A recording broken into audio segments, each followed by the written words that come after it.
आज के लेक्चर में हम बात करेंगे बीएससी के फोर्थ सेमेस्टर का जो फर्स्ट चैप्टर है, उसमें एक टॉपिक है, एक शॉर्ट नोट आता है ब्लैक बॉडी रेडिएशन। तो बीएससी फोर्थ सेमेस्टर का फर्स्ट चैप्टर का एक टॉपिक जिस पर शॉर्ट नोट आएगा, अगर आएगा तो आप लिखिएगा उसको। तो ब्लैक बॉडी रेडिएशन क्या है?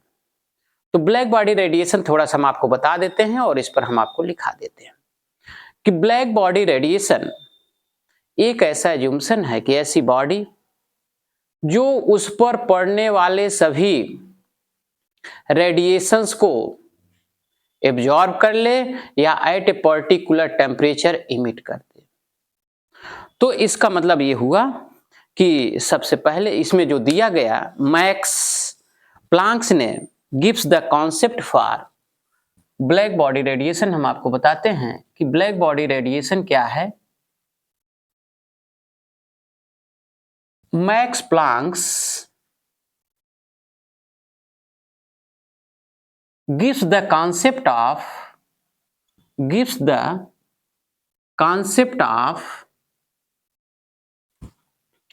spectral distribution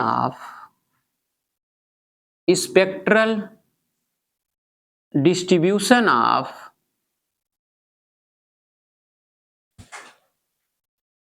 black body radiation. Black body radiation किसी भी बॉडी से a black body is ideal system. A black body is ideal system. Black body क्या होती है? एक आइडियल सिस्टम होती है which absorb or emit all the radiation,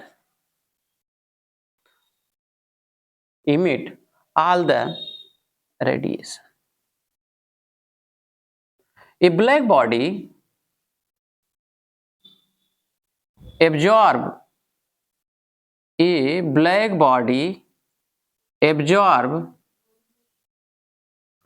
all the radiations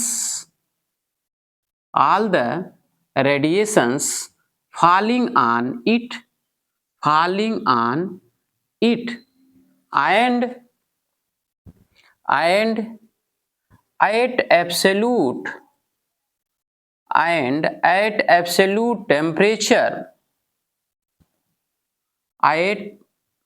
and at absolute temperature re-emit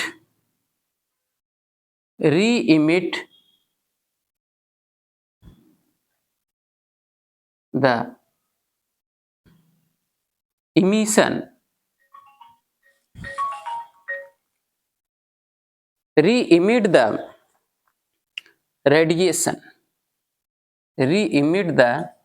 radiation, लेकिन यहां पर कोई भी ब्लैक बॉडी जो परफेक्ट ब्लैक बॉडी है वो कोई है ही नहीं। देयर इज कोई भी ऐसा ब्लैक बॉडी जो आप कहें कि हमारा आइडियल ब्लैक बॉडी है, वो कोई ऐसी ब्लैक बॉडी है ही नहीं। There is no ideal black body.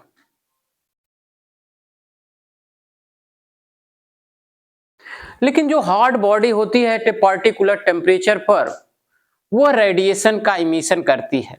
A hard body, जैसे हार्ड बॉडी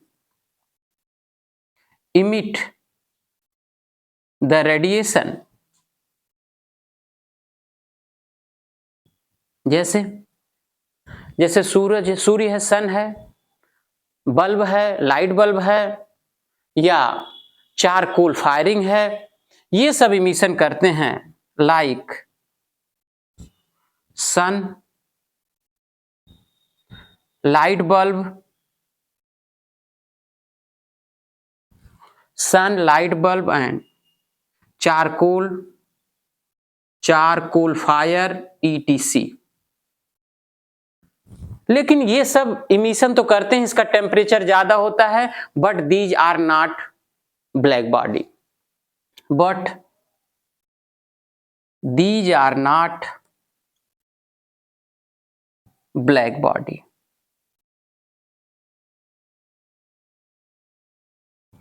लेकिन ब्लैक बॉडी के आसपास का हम बना सकते हैं कि जिसमें ज्यादा से ज्यादा हीट हो पाए, अप्रोक्सीमेटली ब्लैक बॉडी बन सकती है, approximately black body.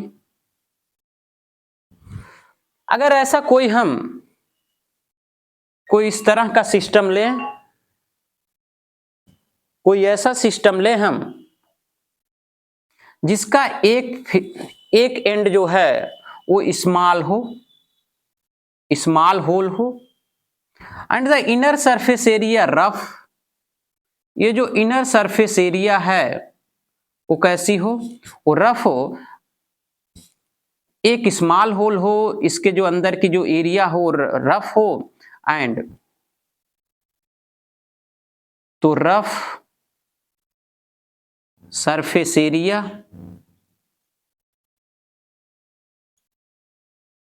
And covered by good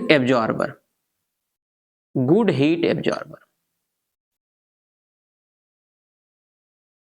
और ये जो कैविटी टाइप का बना है, ये जो कैविटी है उसको हम कैविटी रेडिएशन कहते हैं।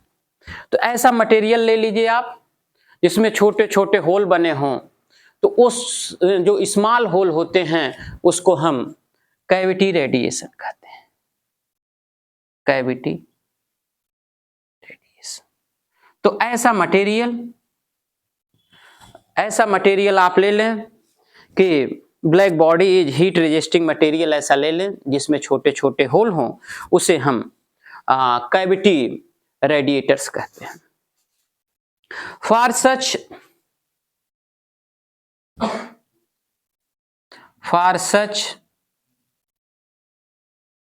इसे भी हम लिख सकते हैं कैविटी रेडिएशंस के बारे में भी हम लोग लिख सकते हैं। क्या लिख सकते हैं कि a good approximately black body is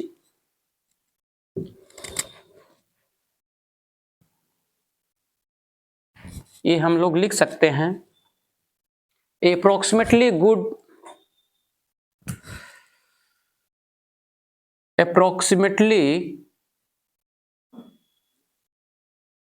लिखे हैं approximately good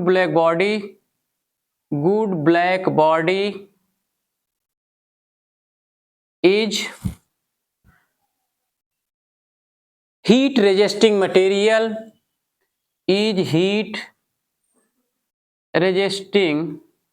material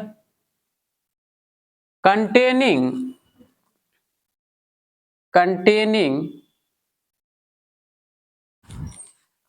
rough surface area covered by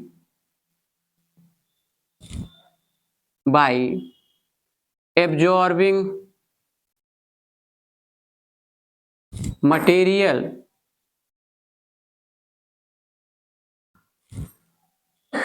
and surface containing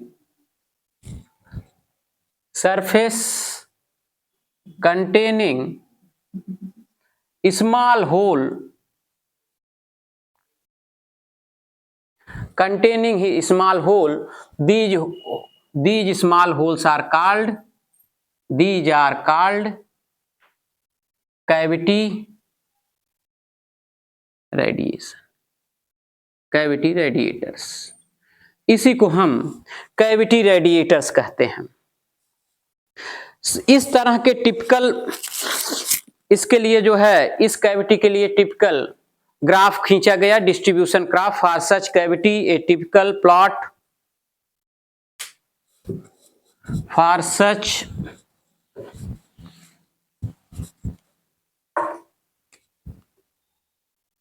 such cavity a typical radiation distribution curve, typical radiation distribution curve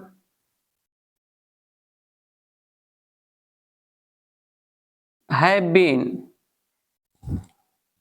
plotted which are shown as।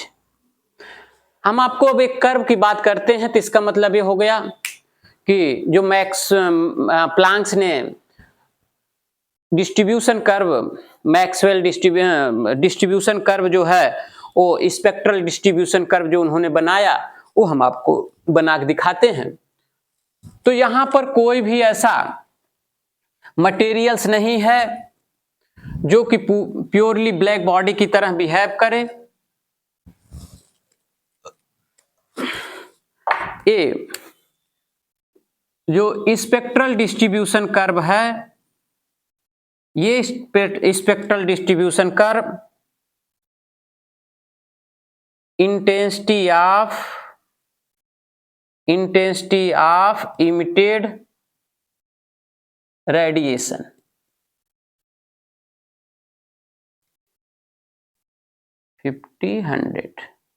Wavelength lambda. अलग अलग temperature पर हमें अलग अलग variation मिलेगा।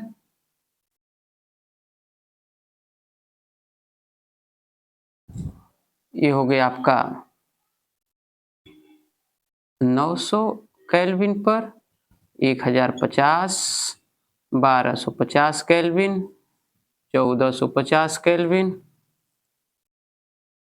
और ये हो गया 1650 केल्विन।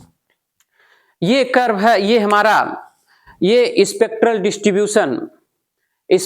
डिस्ट्रीब्यूशन कर्व है जो इंटेंसिटी ऑफ इमिटेड रेडिएशन और वेवलेंथ के बीच में खींचा गया है। इस कर्व से हमें जो इस कर्व की स्टडी करने पर जो फैक्ट मिलते हैं हम उसकी बात करते हैं। तो हमें कह सकते हैं कि बाय स्टडीइंग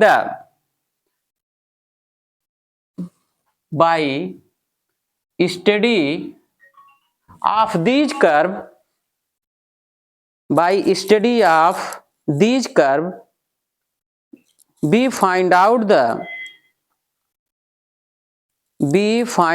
the एक minute,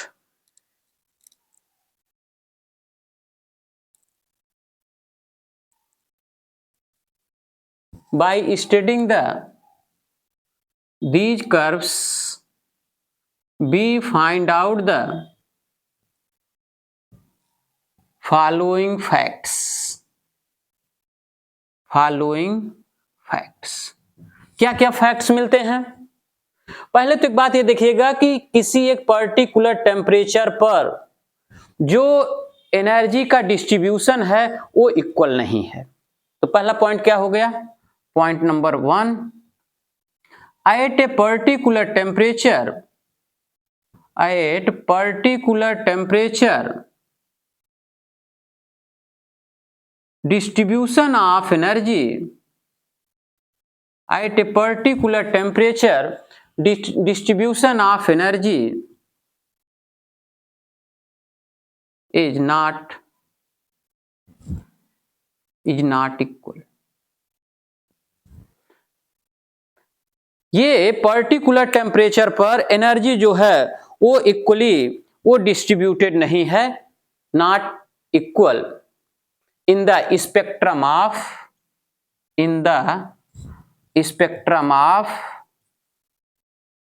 black body radiation।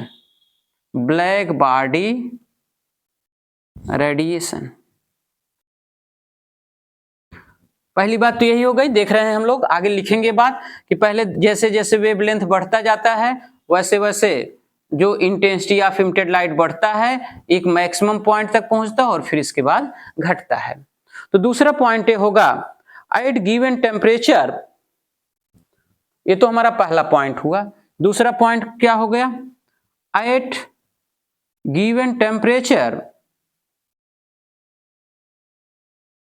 Intensity of emitted light, या आप रेडिएशन भी कह सकते हैं, इंटेंसिटी ऑफ रेडिएशन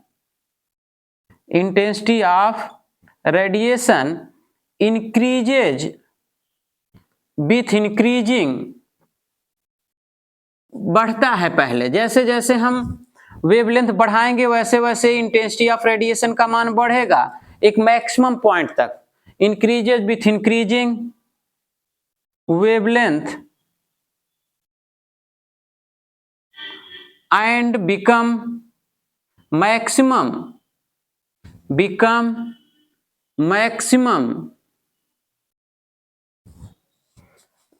जो मैक्सिमम होगा उसको लेमडा एम कहेंगे, and become maximum which is characteristic of that temperature, which is, यही उस temperature, which is characteristic of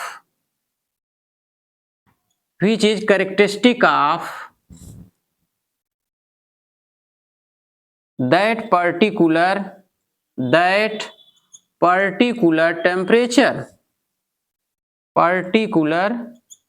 temperature। इसके बाद फिर क्या होगा, आफ्टर दैट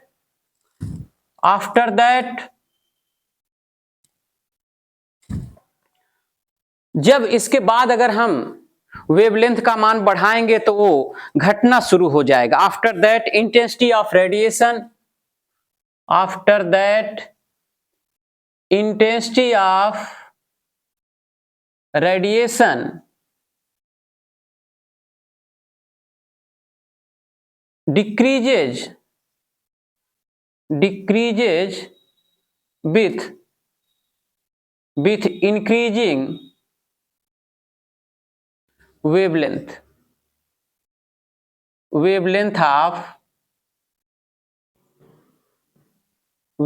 of radiation। उसके बाद जब आप टेम्परेचर बढ़ाएंगे तो जो उसका मान है वो घटना शुरू हो जाएगा। दूसरा, यदि आप टेम्परेचर बढ़ाते हैं तो इसकी एनर्जी का मान बढ़ता है। विथ रेजिंग द टेम्परेचर,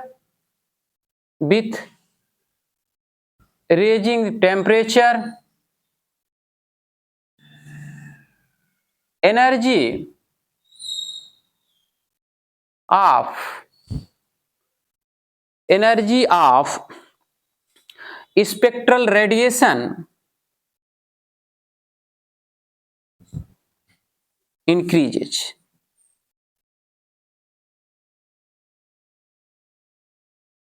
तो अगर इसके बाद अगर आप टेम्परेचर बढ़ाएंगे तो टेम्परेचर बढ़ाने के बाद इसका जो कर्व है, यह कर्व का मान, उसके मान बढ़ते जाएंगे। इसका मतलब टेम्परेचर बढ़ाने के साथ साथ स्पेक्ट्रल जो हमारा रेडिएशन है उसका मान बढ़ने लगता है। और ये जो कर्व के नीचे की एरिया है, ये कर्व के नीचे की एरिया एक रिलेशन फॉलो करती है, the area below this curve. इसके जो नीचे की एरिया होगी, the area below the curve, ये होगा, क्या होगा,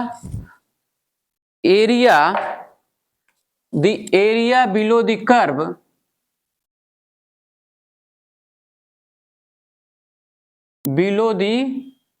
कर्व ये एनर्जी के बारे में बताता है। जो इसके नीचे का ये जो एरिया है, इसके नीचे की जो एरिया है वो बताता है इसके एनर्जी को। और ये रिलेशन एक देता है, वो रिलेशनशिप क्या होता है, the area below the curve gives a relationship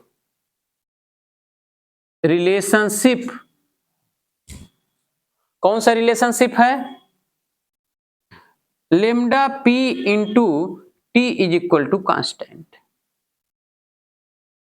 एक रिलेशन देता है lambda P into T is equal to constant. This relation is known as Wien's displacement law. This relationship is known as Wien's displacement law. Wien's displacement law and lambda p क्या है? The wavelength at a particular temperature corresponding to peak of the curve. Wavelength at particular temperature for the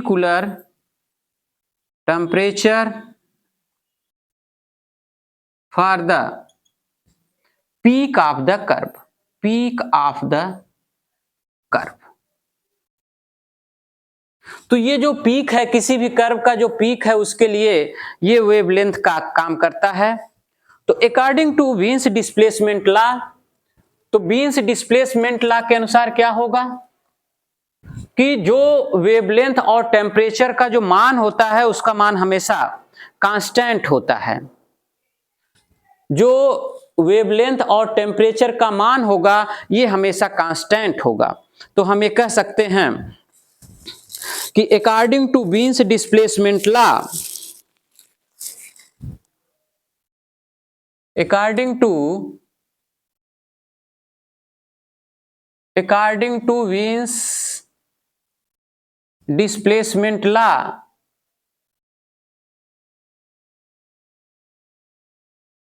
according to Wien's displacement law,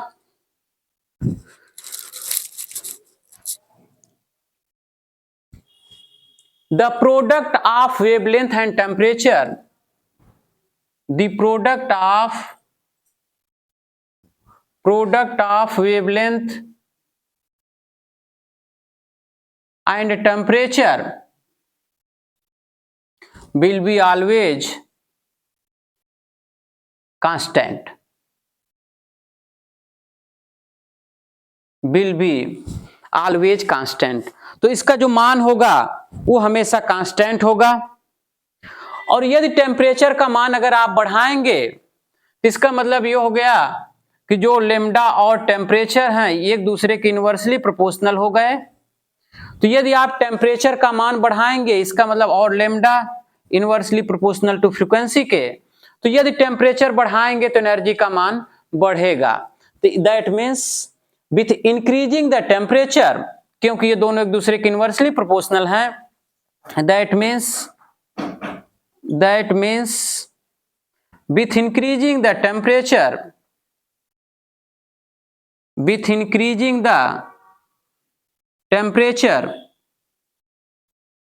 energy of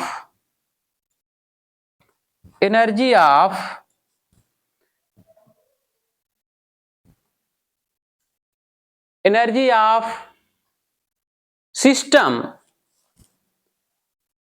या energy of curve या energy of system ही कर लेते, systems increases. और एक और नियम है कि ये जो एनर्जी है ये जो इंक्रीज करती हो डायरेक्टली प्रोपोर्शनल होती है। आप ये अब हम लोग पहुंच गए हैं कि जब हम वेवलेंथ का मान बढ़ाएंगे तो टेम्परेचर का मान कम होगा। इसका मतलब ये हो गया कि wavelength and temperature are inversely proportional which is Wien's displacement law. और फिर इसका मतलब ये टेम्परेचर और एनर्जी का डायरेक्टली रिलेशन है, तो T is directly proportional to T के, और इसके पावर 4 हो जाता है। तो एक रिलेशन है कि यह पाया गया है, टेम्परेचर और एनर्जी के बीच में एक रिलेशन पाया गया। और वो रिलेशन ये है कि किसी भी सिस्टम की एनर्जी जो हमारा ब्लैक बॉडी की तरह जो सिस्टम्स है उसका जो मान होगा वह टेम्परेचर के पावर 4 के डायरेक्टली प्रोपोर्शनल होगा। यानी अगर प्रोपोर्शनैलिटी हटाएंगे तो ये हो जाएगा E is equal to rho into T power 4। This is known as Stefan's law. इसका जो नाम है वो है स्टीफन्स लॉ। तो हम ये कह सकते हैं कि energy of the system is directly proportional to fourth power of the absolute temperature and this is known as, लिख देते हैं कि the energy of system, energy is directly proportional to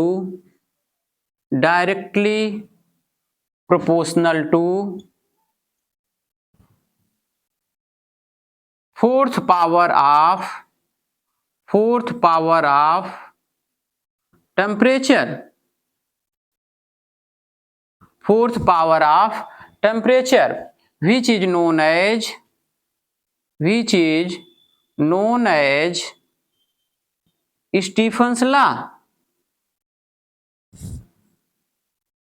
और यहां पर जो रो है इसको हम कहते हैं is a constant, where rho is a constant, where rho is constant which is known as Stefan's constant.